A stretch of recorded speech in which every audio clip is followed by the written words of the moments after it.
Welcome to Yamuna Murali kitchen. உங்களை அன்புடன் வரவேற்கிறோம். இப்போ செய்து காட்ட போகிறது இட்லி சாம்பாருங்க. இட்லிக்கு சாம்பார் எப்படி செய்யணும்னு சொல்லிட்டு செஞ்சு காட்டுறேன் நான். இப்போது தேவையான பொருட்கள் உங்களுக்கு காட்டுறேன் நான். பருப்பு வேக வச்சுருக்கேன். மஞ்சள் போட்டு விளக்கெண்ணெய் கொஞ்சமாக ஊற்றி ஒரு ஃபியூ ட்ராப்ஸ் ஊற்றி இதை வச்சு இந்த பருப்பை துவரம்பருப்பு வேக வச்சு கடைஞ்சி வச்சுருக்கேன். இது டொமேட்டோ, இது வெங்காயம், கருவேப்பிலை, புளி கொஞ்சமாக கரைச்சி வச்சுருக்குங்க. எனக்கு இட்லி மாவுலேயே புளிப்பு இருக்குது, அதனால் கொஞ்சம் புளிப்பு கம்மியாக ஊற்றணும். சாம்பார் சாப்பாட்டுக்குனாக்கா அதிகமாக ஊற்றலாம். இது புளி இதுக்கு இட்லிக்கு தோசைக்கெல்லாம் கொஞ்சம் கம்மியாக ஊற்றலாங்க. கத்திரிக்காய் 2 தான் போட்டிருக்குங்க. பெருங்காயம் வறுத்து வச்சுருக்கேன், கட்டி பெருங்காயம் பாருங்கள். மஞ்சள் பொடி, இது வரமிளகா பொடி, இது கடுகு தாளிக்கிறதுக்கு, உளுத்தம்பருப்பு, சீரகம், வெந்தயம், வரமிளகா, மல்லி விதைங்க. இதுக்கு தேவையான உப்பு. நான் இப்போ எப்படி செய்கிறதுன்னு சொல்லிட்டு இந்த கத்திரிக்காவை கட் பண்ணி காட்டுறேங்க. 2 கடாய் வச்சுருக்கேன் நான் அடுப்பில். இப்போ செஞ்சு காட்டுறேன் நான்.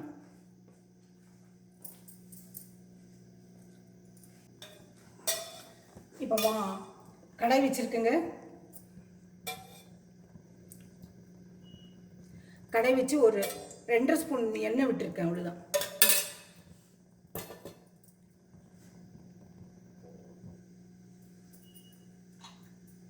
இது தாளிக்க போகிறேங்க. இப்போ எண்ணெய் காஞ்ச உடனே கடுகு போடலாங்க.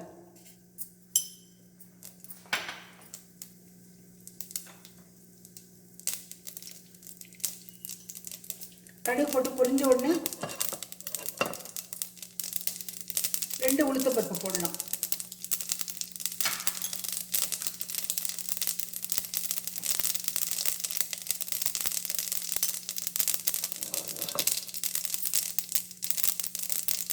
அப்புறமா சீரகம் போடலாம்.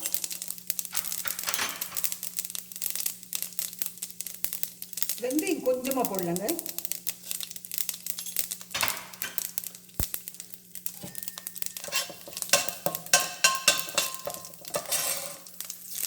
போட்டுட்டு 2 வரமிளகா,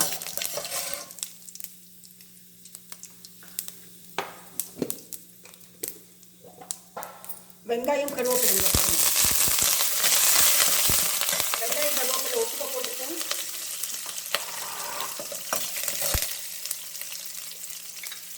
கொஞ்சம் பெருங்காய பவுடர் போடுறேன்.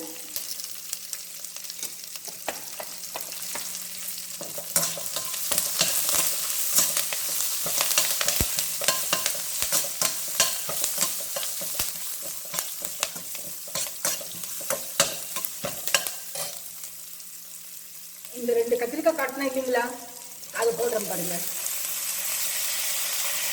2 கத்திரிக்காய்ங்க, சின்னது.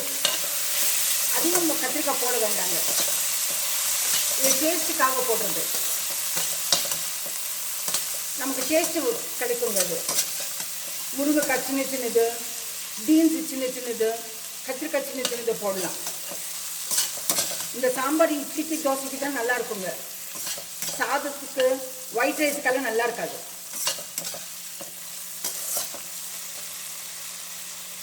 இப்போ இதுக்கு தேவையான உப்பு, கத்திரிக்காய் போட்டுக்கணும் இல்லைங்களா, அதுக்கு தகுந்த உப்பு போட்டுக்கலாம் கொஞ்சமாக.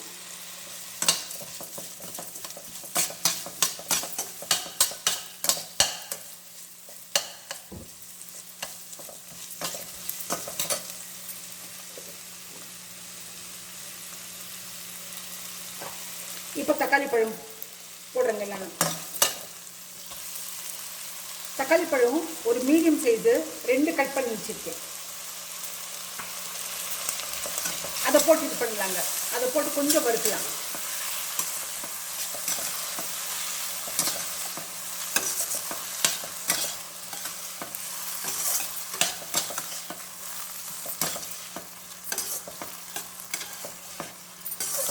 இது கொஞ்சம் மேலே இருக்கிற தோல் வந்து கெட்டியாக இருக்கிறதுனால அதில் கொஞ்சம்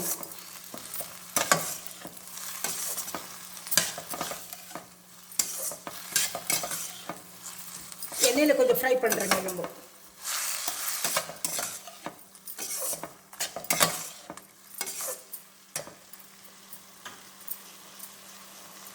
இப்போ இந்த மஞ்சள் தூள்,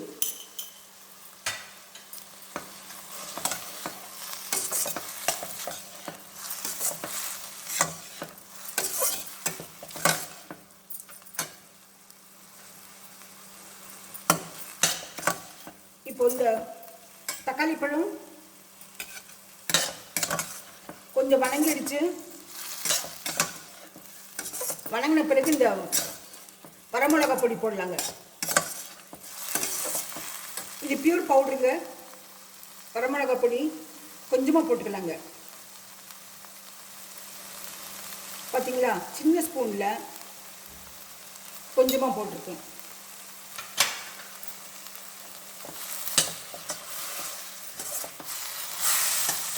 ஏற்கனவே 2 வரமிளகா போட்டிருக்கோம்.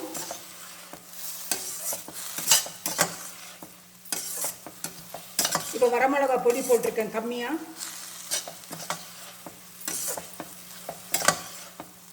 இது எண்ணெயில் வறுத்துடலாங்க பொடி போட்ட பிறகு.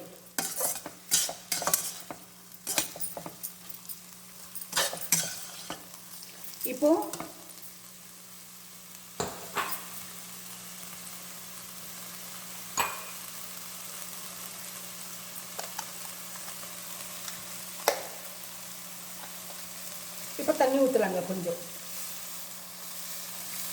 கொஞ்சமாக அது வேகிறதுக்கு தண்ணி ஊற்றினா போதும்.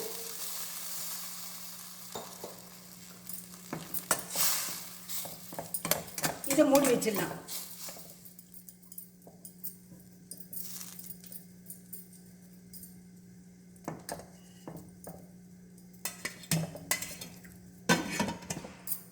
இதை மூடி வச்சிடலாம். இப்போ இதை பேரலாக நான் ஒரு சின்ன வடை சட்டி வச்சுருக்கேங்க. அதில் வந்து இந்த இட்லி சாம்பாருக்கு பொடி பண்ணுறேன் நான். பாருங்கள், 3, 4, 5, 6 மிளகா போட்டிருக்கேன்.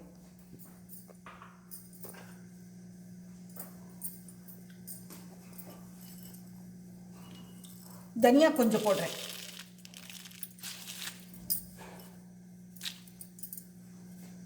தனியா போடணும்.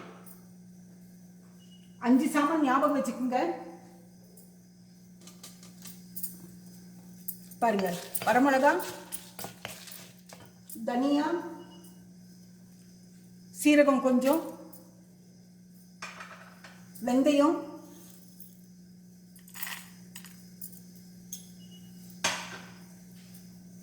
அப்புறமா பெருங்காயம்.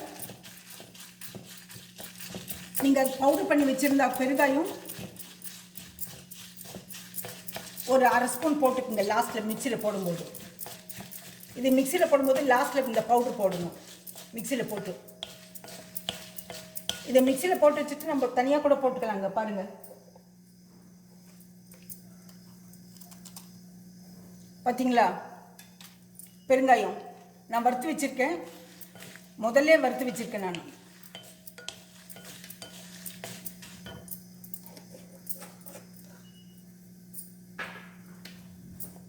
சும்மா இருக்கும்போது அவசரத்துக்கு எல்லாம் செஞ்சு வச்சுக்கலாங்க. நம்ம இந்த பவுடர் பண்ணி வச்சு நிறைய கொஞ்சம் அதிகமாக செஞ்சு வச்சுட்டாக்க ஒரு 2-3 டைம்ஸ் யூஸ் பண்ணலாம். அதுக்கு மேலே வச்சுட்டு இருக்க முடியாதுங்க. நல்லா இருக்காது, ஃப்ரெஷ்ஷாக இருக்காது சாம்பார்.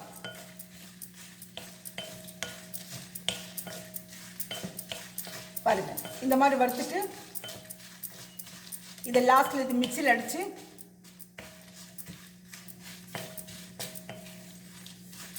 சும்மா சூடானா போடுங்க. பவுடர் ஆகிறதுக்கு இது மொறுன்னு ஆகணும், அவ்வளோதான். இது மிக்சியில் அடித்து இது பவுடர் வச்சுக்கலாம். இது வெந்த பிறகு இந்த பருப்பெடுத்து போட்டுட்டு இனி புளி ஊற்றணும். அவ்வளோதாங்க. இது சூடு பண்ணுறோம். இது ஆறின பிறகு பவுடர் பண்ணிக்கிறோம் மிக்சியில் போட்டு. மிக்சியில் போடுறதுக்கு முந்தைய ஆற வச்சுருங்க.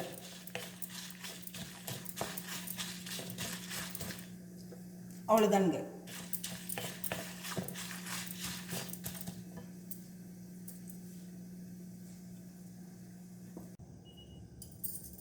இப்போ கத்திரிக்காய் வெந்திருக்காய் பார்க்கலாங்க.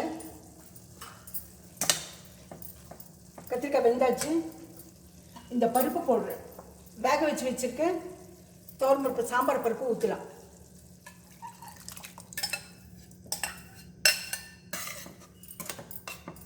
இது கெட்டியாக இருந்தாக்கா நம்ம கொஞ்சம் தண்ணி ஊற்றிடலாம்.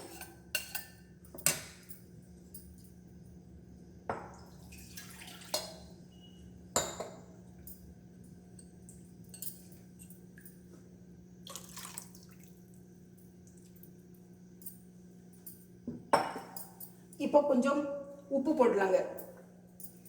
முதல்ல கத்திரிக்காய்க்கு மட்டும் போட்டேன், இப்போ சாம்பாருக்கு போடுறேன்.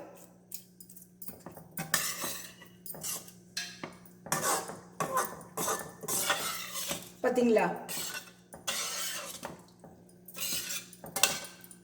இந்த மாதிரி இந்த அளவுக்கு இது கொதிச்சா போருங்க. இனி கொதிச்சது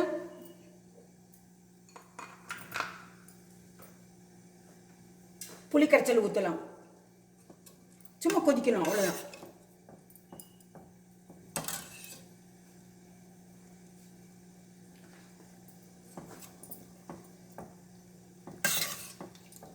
புளி ஊற்றின பிறகு ரொம்ப நேரம் இருக்க வேண்டாங்க.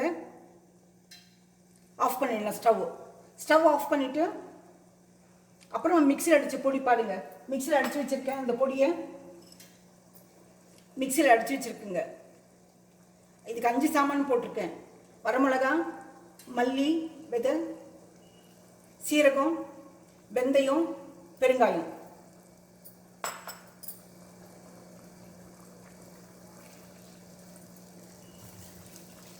இது பாருங்க. இப்போ புளி கரைச்சல் ஊற்றிடுறேன்.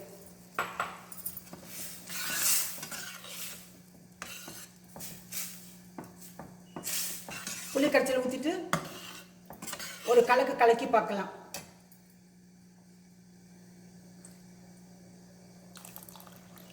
கொஞ்சம் தனியாக இருந்தால் தான் இந்த பொடி போட்ட பிறகு கெட்டியாயிடுங்க சாம்பார்.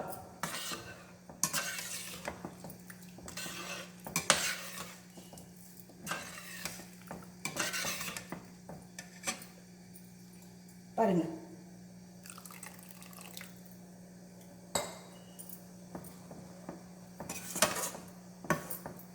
நீங்கள் உப்பு காரம் டேஸ்ட் பண்ணி பார்த்துக்குங்க.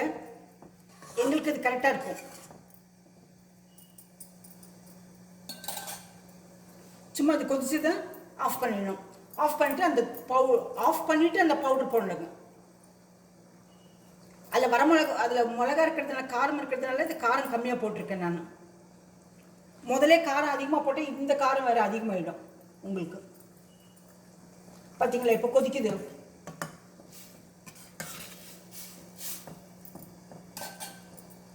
கொதிச்சதை ஆஃப் பண்ணிடலாங்க. ஆஃப் பண்ணிட்டு அந்த பவுடர் போடுறேன்.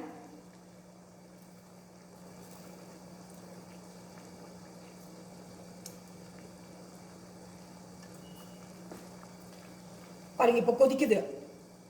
கொதிச்ச உடனே இதை ஆஃப் பண்ணிடலாம்.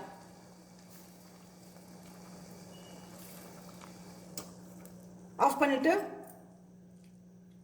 இது பாருங்க. ஸ்டவ் ஆஃப் பண்ணிட்டு போடுறேன் நான்.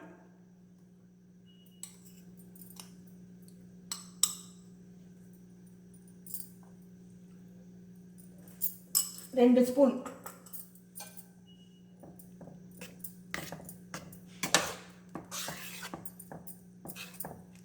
டேஸ்டாக இருக்கும். நீங்கள் செஞ்சு பாருங்க.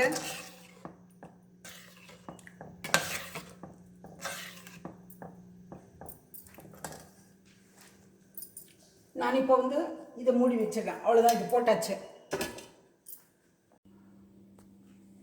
சாம்பார் ஆச்சுங்க. சாம்பார் ஆன உடனே இட்லிக்கு வச்சுருக்கேன் பாருங்கள். இந்த இட்லிக்கு தான் இந்த சாம்பார் நல்லாயிருக்கும், ஒயிட் ரைஸுக்கு நல்லா இருக்காதுங்க. மறுபடியும் சொல்கிறேன் நான், ஏன்னா கம்மி புளி போட்டிருக்கேன். அதனால் இதை செஞ்சு பார்த்துட்டு இந்த ரெசிபி பிடிச்சிருந்தா லைக் பண்ணுங்கள், ஷேர் பண்ணுங்கள், சப்ஸ்கிரைப் பண்ணுங்கள், மறக்காமல் பெல் பட்டன் ப்ரெஸ் பண்ணுங்கள். அடுத்த ரெசிபியில் கட்டாயம் பார்க்கலாம். தேங்க்யூ.